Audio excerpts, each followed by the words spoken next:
오늘 굳이 제목을 붙이자면 주보에 나오는 신앙의 본질입니다. 근데 오늘은 조금 이따가 설명을 하겠지만 이 본질, 우리가 알고 있는 그냥 단순한 그런 진리적인 부분이 아니라 오늘은 우리의 삶에서 하나님이 어떤 삶을 원하고 어떤 신앙을 원하시는지 그 부분을 제가 조금 살펴보려고 합니다. 요즘 이제 휴가철이라서 요즘에 이렇게 인터넷이나 이런 데 보면 이게 해수욕장 사진들이 이렇게 쭉 올라오는데 거기에 제가 얼마 전에 중국의 한 이렇게 해수욕장이라 해가지고 이렇게 사진을 본 적이 있는데 그 사진을 보면서 제가 제 눈을 의심할 정도로 어떠냐면 그 모래사장에 사람들이 쓰레기를 얼마나 많이 버렸는지 그 과자봉지랑 뭐 이런 음료수병 이런 거 얼마나 많이 버렸는지 진짜 모래 반 쓰레기 반. 그런데 그거보다 이제 더 놀라운 거는 이렇게 쓰레기가 많은 그 모래사장에서 그냥 아무렇지도 않게 그 옆에서 일광욕을 즐기고 일부는 일부가 아니겠죠. 많은 사람들이 물놀이를 즐기고 이런 걸 보면서 제가 그런 생각이 들더라고요. 아니, 사람들이 의식 수준이 얼마나 낮으면 저런 환경에서 물놀이를 할 수 있을까?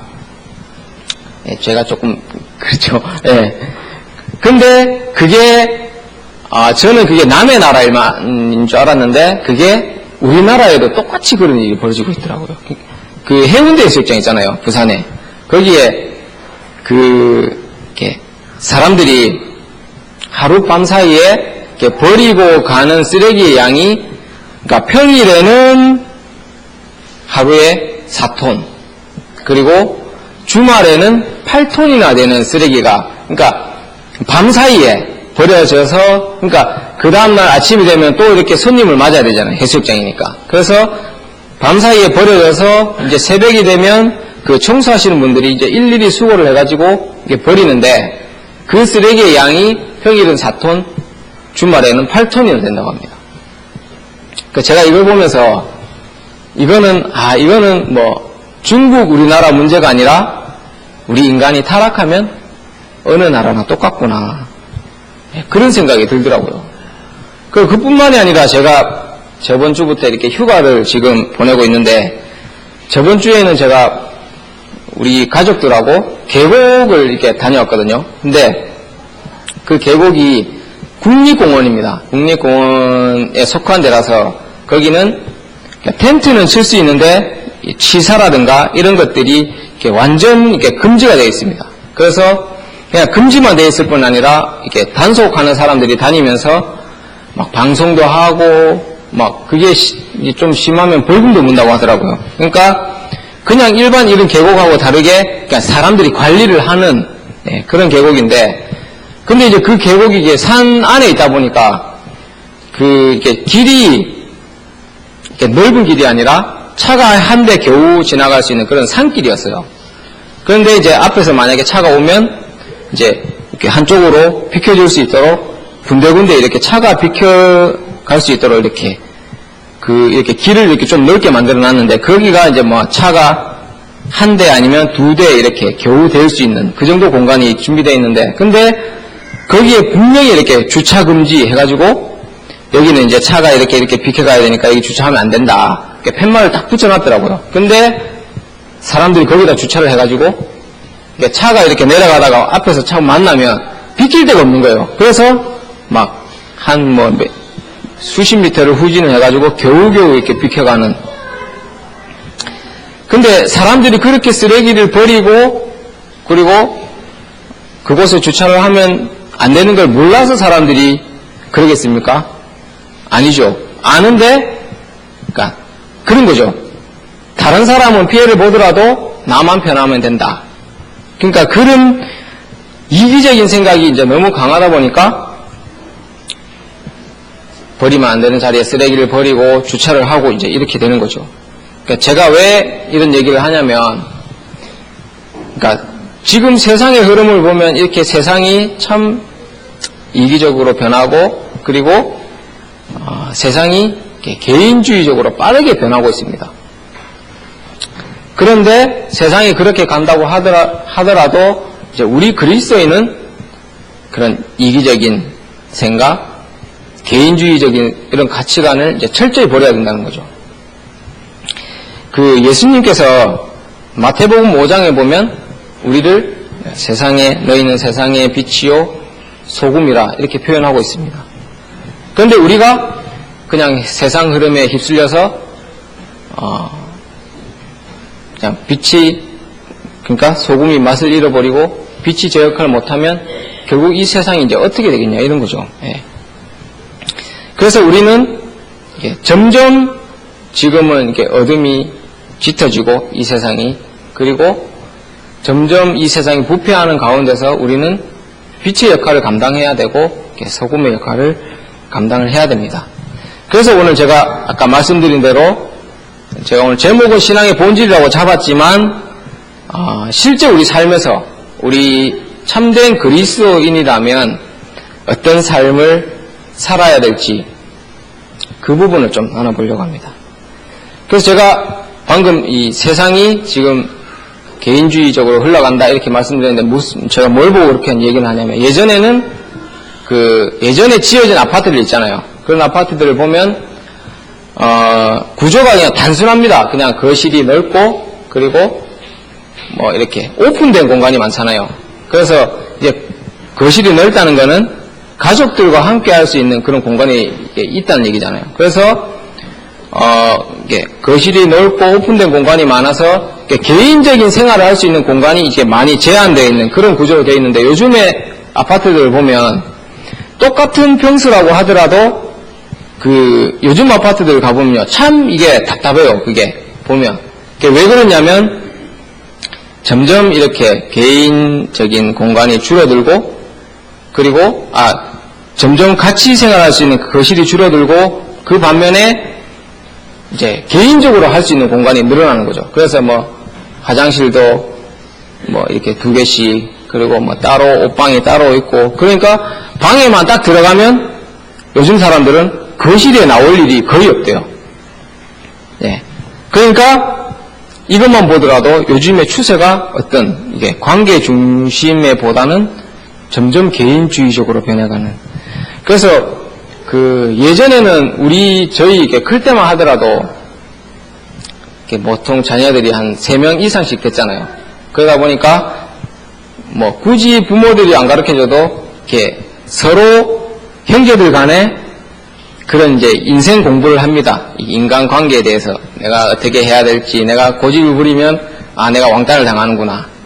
뭐 아니면 내가 내 걸 고집하면 이거 빼앗기는구나. 이런 걸 이제 통해서 그러니까 서로 형제들 간에 이런 관계를 통해서 이제 이게 이 사회에 나가기 전에 미리 이제 이게 인생 공부를 하는 거죠. 예. 그래서 이제 우리 때는 제가 그렇게 나이가 많지는 않지만 저희 자랄 때만 해도 그래도 형제들이 많아서 그랬는데 요즘에는 이런 추세들이 보면 이렇게 점점 이게 관계가 단절되고 있다는 거예요. 심지어는 가정에서마저 이렇게 개인 공간을 그래서 저희는 이제 클 때 이제 집이 물론 시골이지만 집에 화장실이 이제 하나밖에 없어서 아침에 이제 보면 화장실 가려면 이제 줄을 서야 돼요. 줄을 서. 그래가지고 이제 막 이렇게 빨리 이제 뭐 보고 나와야 이제 보고 그러면서 이제 이런 것들이 다 보면 이렇게 내가 조금 양보하고 내가 조금 희생하면서 이게 다른 사람의 유익을 주는 이제 그런 관계를 배워가는 거죠. 그런데 이제 요즘에는 가족 간에도 이런 관계가 단절되는. 그리고 이제 요즘에 서울에 이거는 제가 서울을 직접 가본 게 아니라 인터넷에서 본 겁니다. 뉴스에 보면 요즘에 서울의 식당이나 커피숍이 어떻게 바뀌냐면 이게 예전에는 식당이 기본적으로 이렇게 테이블이 있으면 의자가 4개가 있잖아요. 그래서 기본적으로 4명이 앉을 수 있는 그 좁은 데는 뭐 최소한 2명이 앉을 수 있는 이런 테이블이 대부분이었는데 요즘에는 어떤 식당이 유행하냐면 3면이 막혀서 혼자 앉아서 밥 먹을 수 있는 그러니까 이렇게 창문이 있으면 창문 쪽을 보고 이렇게 양쪽 옆이 이렇게 벽에 막혀서 혼자서 밥을 먹을 수 있는 그런 식당이 요즘 늘어나고요. 그리고 커피숍도 마찬가지고 이제 자꾸 이제 혼자서 생활할 수 있는 공간이 늘어나고 식당이 늘어나고 커피숍이 늘어난다고 합니다. 요즘 추세가. 그리고 요즘에 저희 같은 경우 이제 회사에서 이렇게 점심시간에 밥을 먹고 나면 시간이 남잖아요. 그러면 예전에는 사람들하고 이렇게 대화를 이렇게 막 했었거든요. 근데 요즘에 이런 스마트폰이 나오고 나서는 전부 다 사람들이 이거 보고 있는다고 대화가 없어요. 진짜 휴게실에 가면 조용합니다. 근데 대화가 없다는 거는 우리가 상대방을 알 방법이 없잖아요. 우리가 대화를 통해서 상대방을 알고 그 사람의 생각이 어떤지를 알고 이렇게 알아가는데, 근데 대화가 단절되다 보니까 상대방을 우리가 알아갈 방법이 없습니다. 우리가 상대방을 모르면 당연히 친한 사이는 이제 단절되는 거죠. 근데 심한 사람들은 이게 가정에까지 이어지는. 그러니까 점점 이렇게 사람과의 관계가 단절되는 그런 현상이 지금 이제 벌어지고 있다는 거죠. 이 사회에. 이렇게 되다 보니까 이제 사람하고 관계를 통해서 배워야 되는 것들이 우리가 보통 보면 이렇게 사람하고 관계를 통해서 사람을 사랑하는 법을 배우고, 그리고 다른 사람에게 양보하고 다른 사람 배려하는 이런 법들을 배우는데, 이런 관계가 단절되다 보니까 그거를 이제 배울 데가 없는 거예요. 근데 이제 이렇게 사람들의 그런 취향이 점점 개인주의적으로 변하게 되면 나타나는 현상 중에 하나가 뭐냐면 이제 자기 물건 있잖아요. 개인주의로 변하게 되다 보니까 자기 물건에 대한 집착이 강해집니다. 우리 혜인이가 보면 이거는 참 우리가 그냥 말로 안 해도 그냥 혜인이를 보면 잘할 수 있는데, 혜인이하고 시인이하고 나이 차이가 3살이 납니다. 근데 개월수로 따지면 45개월 차이거든요. 그러니까 혜인이는 45개월 동안 혼자서 지내왔습니다. 그러니까 혼자 지냈다는 것은 부모의 사랑을 혼자 독차지했고, 그리고 자기 혼자서 어떤 이런 장난감이나 이런 물건들을 자기 혼자서 이렇게 모든 걸 누리고 살았어요.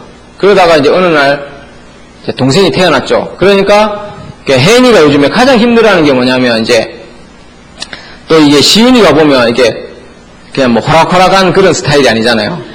그러다 보니까 이제 이 시은이는 언니보다 이제 위에 올라가려고 하는데, 혜인이 입장에서는 이게 이제 어느 날 하나 툭 튀어나온 게 이게 만만치도 않고, 그리고 언니를 이겨먹으려고 하니까 이제 쉽지 않은 거예요. 그래서 가장 혜인이가 힘들어하는 게 뭐냐면 이렇게 자기 물건을 동생하고 같이 쓰고, 그리고 친구들하고 이렇게 나누고 양보하고 이런 거 참 제가 보면 힘들어 하더라고요. 그러니까 이게 왜 그러냐면 너무 오랜 시간, 45개월 차이지만 이제 시은이가 자기 행동을 시작할 그런 시점까지는 또 한 1년이라는 개월이 있잖아요. 걸어다니고 해야지, 기어다니고 해야지만 언니 물건에 손도 대고, 그전에는 그냥 가만 누워있으니까 저는 이제 좋죠. 그냥 보고만 있으면 되니까. 근데 이제 어느 순간 기어다니고 걸어다니고 하니까 이제 자기 영역을 자꾸 침범을 하잖아요. 그러니까 이제 그때부터 긴장을 하는 거죠. 그러니까 그렇게 오랜 시간 이렇게 혼자 있다 보니까 이런 서로 배려하고 나누는 법을 배우지 못했기 때문에 힘들어하는 거죠. 그래서 우리 인간은 흔히 우리가 관계의 동물이다 이렇게 말하는데, 그래서 우리 인간은 관계를 통해서 배우는 것들이 많은데, 이제 이 관계가 오늘날 단절되다 보니까 점점 이제 이기적인 성향들이 강해지는. 그래서 마태복음 19장에 보면 이 오늘날뿐만 아니라 그러니까 예수님 시대에도 사람들이 이기적으로 변하니까 똑같은 혜인이와 똑같은 그런 사람이 있습니다. 여기에 보면 마태복음 19장에 보면 그 영생을 얻기 위해서 한 부자 청년이 예수님께 찾아와서 이게 영생을 묻잖아요. 선생님, 제가 어떻게 하면 영생을 얻겠습니까? 그렇게 물었을 때 예수님께서 내가 생명에 들어가려면 계명을 지켜라, 이렇게 말씀을 하십니다. 그랬더니 부자 청년이 어느 계명입니까? 라고 묻죠. 그래서 예수님은 이제 6계명부터 시작되는 이웃 사랑에 대한 계명을 쭉 말씀해 주십니다. 살인하지 말라, 간음하지 말라, 도둑질하지 말라, 거짓 증거하지 말라, 내 부모를 공경하라. 그리고 마지막에 가장 핵심, 내 이웃을 내 몸과 같이 사랑하라는 것이니라 하고 말씀을 하십니다. 그런데 부자 청년이 그 말을 듣고 내가 그 모든 계명을 지켰는데 아직도 무엇이 부족합니까? 하고 이렇게 얘기를 합니다. 근데 이거는 이제 제 개인적인 생각입니다. 만약에 그 부자 청년이 정말 이웃을 내 몸과 같이 사랑했다면, 그러면 저는 그 젊은 나이에 부자가 될 수 없을 거라고 저는 생각을 합니다. 그러니까 왜 그러냐면 요즘에도 보면 이렇게 끼니를 거르고, 그리고 자기 잘 곳이 없어서 노숙을 하고 그러는 분들이 많잖아요, 요즘에. 그런데 2000년도 훨씬 전에 예수님 시대에는 제 생각에는 지금보다 더 했으면 더 했지, 그러니까 덜하진 않았을 거거든요. 그런데 그 부자 청년이 비록 자기는 이웃을 내 몸까지 사랑했다고 하더라도 그 젊은 나이에 많은 재물을 소유하고 있었다는 것은 결국 실제 삶에서는 이웃을 내 몸과 같이 사랑하지 않은 거죠. 만약에 내가 진짜 이웃을 내 몸과 같이 사랑한다는 말이 그거잖아요. 이웃이 굶는 게 곧 이게 내가 굶는 것처럼 이렇게 생각하는 게 그게 이웃을 내 몸과 같이 사랑하는 건데, 근데 자기는 한 끼만 굶어도 이렇게 막 그저 죽을 것처럼 하면서 수시로 이렇게 예수님 같은 경우에는 진짜 배고파서 밀 이삭을 꺾어 먹을 만큼 그렇게 굶고 다니는 사람들이 많았는데, 그런 사람들을 봤다면, 실제로 그런 사람들 보고 이웃을 내 몸과 같이 사랑했다면 자기 소유를 팔아서 그 사람들을 아마 도왔을 겁니다. 그죠? 실제로 내가 이웃을 내 몸과 같이 사랑했다면, 그러면 그 젊은 나이에 그 많은 재물을 가질 수 없다는 게 제 생각입니다. 그런 관점에서 봤을 때 제가 봤을 때는 이 부자 청년은 실제로 살면서는 그렇게 안 사는 거죠.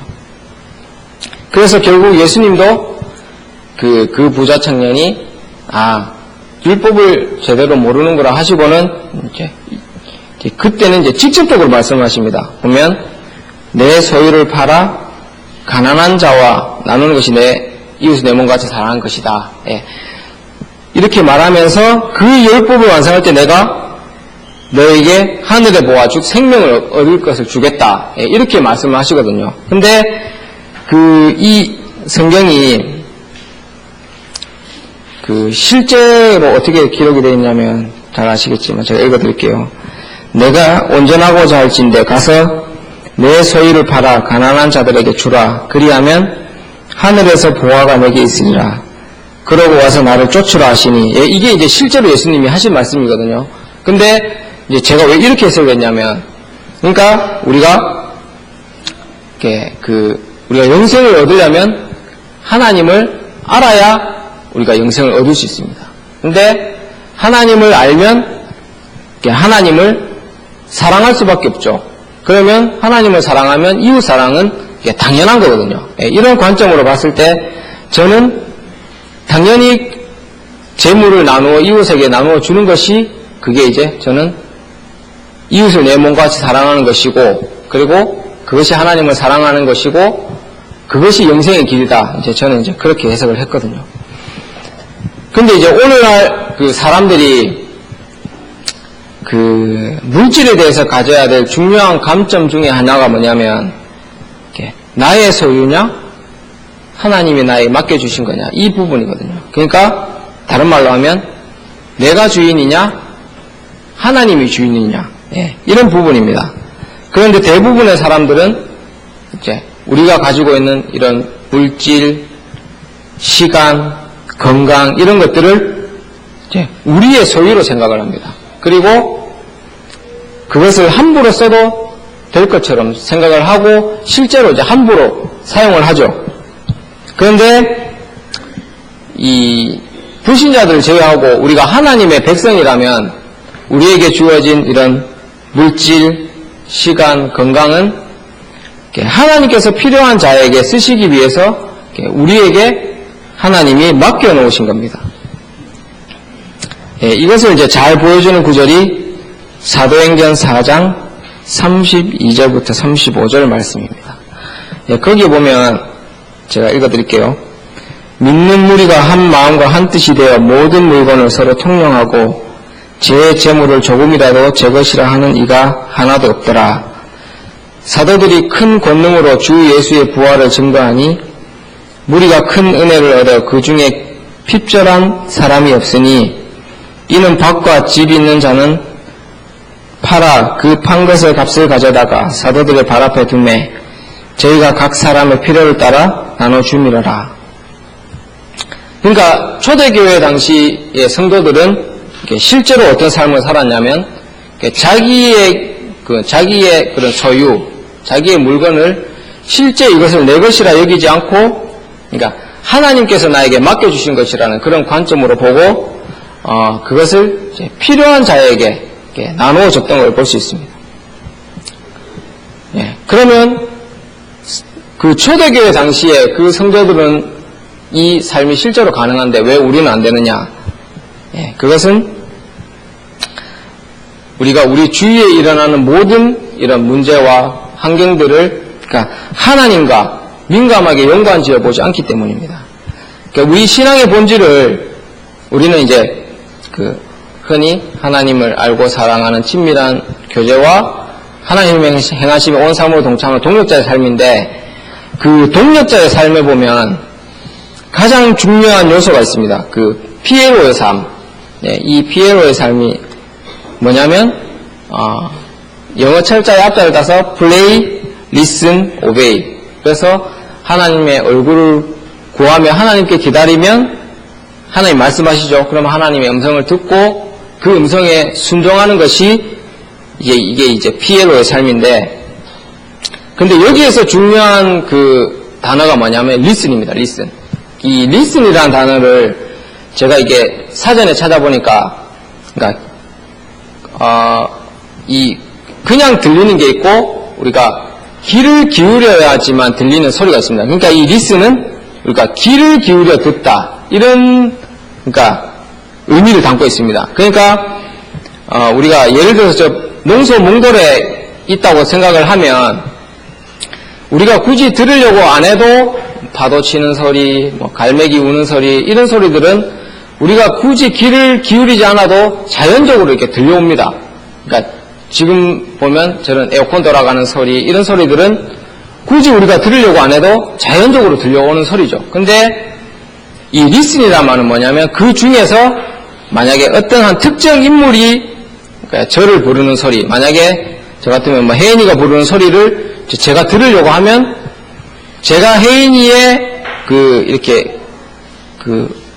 제가 혜인이를 주목해서 봐야 되고 그리고 저 아이의 음성에 귀를 기울여야지만 들리는 거죠. 그러니까 이 리슨이라는 거는 자연적으로 들려오는 소리가 아니라 우리가 관심을 갖고 귀를 기울여 들어야지만 들리는 소리가 리슨입니다. 그런데 피에로의 삶에서 이 엘이 리슨, 그러니까 우리가 하나님의 음성에 귀를 기울여서 들어야 하는 그걸 말하고 있는데, 그러니까 초대교회 당시에 그 성도들이 하나님께 민감하게 반응할 수 있었던 게 바로 하나님께 민감하게 귀를 기울여서 하나님이 어떤 말씀을 하시는지, 하나님이 어떤 마음을 갖고 계시는지 그 부분에 대해서 민감하게 반응했기 때문에 초대교회 당시의 성도들은 자기에 주어진 어떤 물질이라든가 이런 것들을 하나님께서 의도하신 대로 흘려보낼 수 있었다는 거죠. 그래서 우리 하나님의 백성들은 이 통로의 사명을 잘 감당해야 됩니다. 통로. 그러니까 하나님의 물질이 이웃에게 흘러가는 이 통로. 제가 한때 이런 고민을 한 적이 있는데, 우리가 신앙의 본질을 요즘에 많이 강조를 하잖아요. 그래서 하나님이 왜 그렇게 신앙의 본질을 이렇게 강조를 하실까 고민을 한 적이 있었는데, 그때 하나님 주신 생각이 너희는 통로다. 이런 말씀을 주시더라고요. 지금 이게 농소교에 보면, 농소마을에 보면, 지금 이제 옥상마다 이게 파란 물통이 다 이렇게 없어졌잖아요. 근데, 어느 동네든 간에, 이렇게 시골 마을을 가면 다 똑같겠지만, 그 시내에는 지금 이렇게, 시내에는 이렇게 상수도가 들어와 있는데, 예전에는 이 농소 마을까지는 상수도가 이렇게 관이 이렇게 연결이 안 돼 있었거든요. 시에서 운영하는 그래서 마을 자체적으로 이제 지하수를 파서 그 지하수를 이제 마을 높은 곳에 탱크에 저장을 했다가 그 물을 이제 쓰곤 했는데, 근데 이렇게 마을 집주마다 연결되는 수도관이 이렇게 어디가 이렇게 샜나 봐요. 그래서 물을 받아놓으면 밤새 지나면 이게 물이 하나도 이게 다 빠지고 없대요. 그러니까 밤에는 보통 물을 잘 안 쓰잖아요. 그래서 이제 어쩔 수 없이 마을에서 시간을 정해서 몇 시부터 몇 시까지 틀 테니까 이때 물을 받아서 이제 가정 개인마다 이제 이렇게 탱크를 둬서 거기다 저장해서 써라. 이제 그래서 이제 이게 탱크가 있었는데, 근데 이제 지금은 상수도가 들어오다 보니까 그게 다 없어졌죠. 그러니까 우리가 하나님과의 관계가 그러니까 요것과 같다는 거죠. 그러니까 하나님은 1급수 상수원과 같으면 우리는 그 물을 이제 각 이웃에게 연결하는, 그러니까 우리는 수도관과 같은 거죠. 그런데 이 수도관이 이 농소마을처럼 중간에 새거나 아니면 그 관에 녹이 피어 있으면 아무리 상수원에서 맑은 물이 보내진다고 하더라도 그 맑은 물이 그대로 이렇게 이웃에게 전달되는 것은 불가능합니다. 그리고 아무리 이 상수원에 물이 많다고 하더라도 우리가 올바른 하나님과의 관계 가운데서 그 물을 우리가 이게 이웃에게 흘려보내지 못하면, 그러니까 아무리 물이 많이 저장되어 있어도 그게 이웃에게 흘러갈 수 없다는 거죠. 하나님께서 아브라함을 택하시고 그 아브라함을 믿음의 조상 삼아서 이스라엘이라는 한 나라를 세우셨습니다. 이 나라는 열방을 하나님께로 이끌기 위한 그런 통로로 세우심을 받았죠. 근데 이스라엘이 그 하나님의 목적을 바로 알지 못했습니다. 그래서 자신들이 실제로 섬기고 사랑을 베풀어서 하나님께로 인도해야 될 그런 이방인들을 개취급하고, 그리고 지옥에 뗄 겁니다. 이런 참 겁나는 말을 했죠. 그러니까 이 하나님께서 이스라엘을 세우신 올바른 목적을 알지 못하니까 실제로 그 하나님의 사랑을 흘려보낼 통로의 사명을 이제 감당하지 못한 겁니다. 그러니까 우리가 신앙의 본질 가운데 서야 하는 이유 중에 하나가 뭐냐면, 우리가 신앙의 본질 가운데 거할 때 하나님께서 우리를 향해 가지고 계신 목적을 바로 알 수 있습니다. 그리고 그 목적을 바로 알아야 그 목적에 우리가 동참할 수 있습니다. 그래서 하나님은 그 출애굽기에 보면, 출애굽기 32장에 보면 이런 내용들이 기록되어 있는데, 모세가 시내산에 하나님의 부르심을 받기 위해서 부르심을 받고 올라가잖아요. 올라간 뒤에 이제 모세가 안 내려오니까 밑에서 아론과 그 사람들이 이제 금송아지를 만드는 사건이 나오잖아요. 그 사건을 보면 하나님께서 모세에게 이런 말씀을 하십니다. 모세야, 내가 오늘 저 사람들을 진멸하고 너로 인해서 새로운 민족을 세울 건데 네가 이번만 좀 허락을 해야 되겠다. 그러니까 꼭 보면 하나님께서 모세의 허락을 구하는 그런 것처럼 보입니다. 그런데 모세는 그게 하나님의 뜻이 아님을 알았습니다. 그래서 모세는 하나님께 이스라엘 백성 용서달라고 기도하게 되잖아요. 그래서 이제 용서를 하게 되는데 이게 어떻게 가능하냐? 그러니까 모세는 하나님과 친밀한 교제 가운데서 정말 이스라엘 백성들을 진멸하는 게 하나님의 뜻이 아닌 것을 알았기 때문에 모세는 하나님의 그런 진노를 막아설 수 있었던 거죠. 그러니까 하나님께서 우리와 나누길 원하시는 신앙이 바로 이런 겁니다. 그런데 민수기 22장에 보면 그 모압 왕 발락이 이스라엘을 저주하기 위해서 이게 발람 선지자를 데려오는 그런 사건이 기록되어 있습니다. 거기에 보면 하나님은 발락 왕이 보낸 그런 사자들이 왔을 때 발람에게 분명히 말씀하시거든요. 너는 저들을 따라가지도 말고 내가 택한 이스라엘 백성을 저주하지도 마라. 분명히 말씀을 하셨습니다. 그래서 그 말씀을 듣고 발람이 이제 발락이 보낸 사자들을 보내죠. 하나님이 가지 말라고 합니다. 이것만 보더라도 비록 이 발람이 이방인의 점치는 이런 점쟁이였지만 하나님에 대한 이런 두려움, 경외심은 조금에 있는 그런 자였습니다. 그런데 발람이 두 번째 사자들이 왔을 때, 발락이 보낸 사자들이 또 왔을 때 발람이 또 하나님께 물어보잖아요. 이거는 뭐냐면 자신이 누릴 그런 세상적인 부와 그런 명예, 이것 때문에 결국 하나님께서 그토록 가지 말라고 한 말씀을 버려버린 거죠. 그러니까 저는 이 발람이 하나님 앞에 하는 이 행동을 보면서 우리의 목적의식이 얼마나 중요한지를 봤습니다. 그러니까 우리 인간은 그 사람이 가지고 있는 목적에 의해서 그 사람의 삶이 결정이 됩니다. 그리고 그 목적을 이루기 위해서는 그 어떠한 것도 우리가 수단을 삼게 되죠.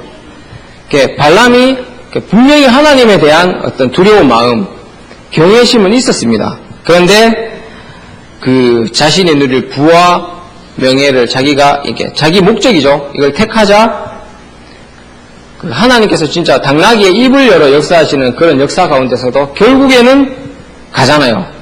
결국에는 가서 물론 이스라엘 백성을 저주를 하지 못하지만 결국에는 하나님께서 그토록 가지고 말라고 한 길을 결국에는 갑니다. 그래서 결국 자신이 원하는 것을 택한 결과 결국 이제 모세에 의해서 죽게 되는데, 그러니까 우리의 신앙은 이렇게 발람처럼 우리가 어떤 원하는 것, 우리가 하나님을 위해 뭔가 이렇게 하는 것이 아니라 하나님께서 우리에게 뭘 원하시는지를 알아서 그 일에 순종하는 것이 우리의 신앙입니다. 제가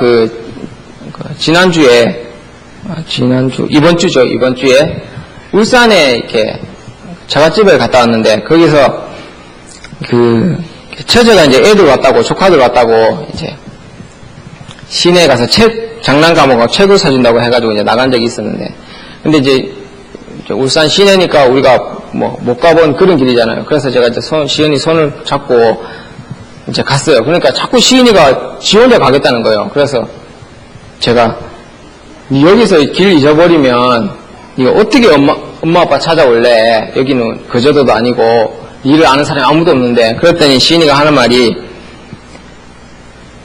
자기가 아빠를 잃어버려도 그 자리에 그냥 가만히 있으면 된대요. 그러니까 요즘에는 이렇게 어린이집이나 이런 데서 안전교육을 하니까 이게 그런 교육을 많이 하잖아요. 만약에 어디 가다가 길 잊어버리면 엄마 아빠를 찾아서 가지 말고 그 자리에 가만히 있으세요. 이런 교육을 하다 보니까 이제 그걸 지가 하는 거예요. 그러니까 제가 이걸 보고 이 얘기를 듣는데 우리의 신앙이 이런 거구나, 이런 생각이 들더라고요. 그러니까 우리가 뭔가 하나님이 원하시는 것을 찾아서 막 이렇게 헤매게 되면 이게 어떻게 뭐 실수로 핀트가 잘 맞아서 어떻게 이렇게 일치할 수는 있겠지만, 그런데 대부분이 우리가 찾아서 헤매면 헤맬수록 더 하나님과 멀어지게 됩니다.